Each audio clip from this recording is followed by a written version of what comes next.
Achoq holatdagi BYD chempion avtomobili akalar, ko'rib turibsizlar. Mashinamiz o'ng tomon oldi qanotidan urilgan, ya'ni kapot, krilo, fara, bamper, pistoletlariga udar bo'lgan.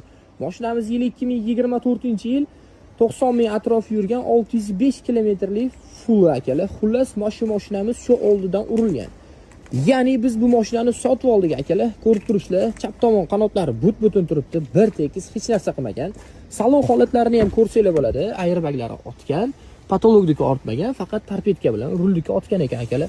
Salon holatlari go'zal holatda akalar. Bu tomonlari ham zo'r turibdi, ko'rsanglar bo'ladi.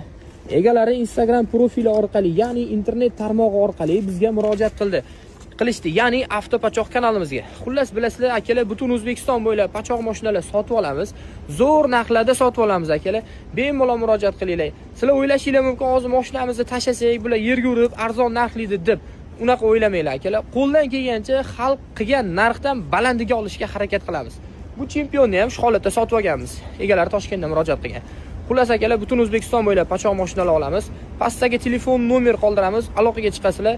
24/7 aloqadamiz, sviyazdamiz. Sizlar uchun xizmatdamiz. O'zinglarni ehtiyot qilinglar. BYD chempionimizni udariga e'tibor berib, kommentariyada izoh qoldiringlar. Bu mashinamiz Spark bilan DTP bo'lgan akalar. O'zinglarni ehtiyot qilinglar.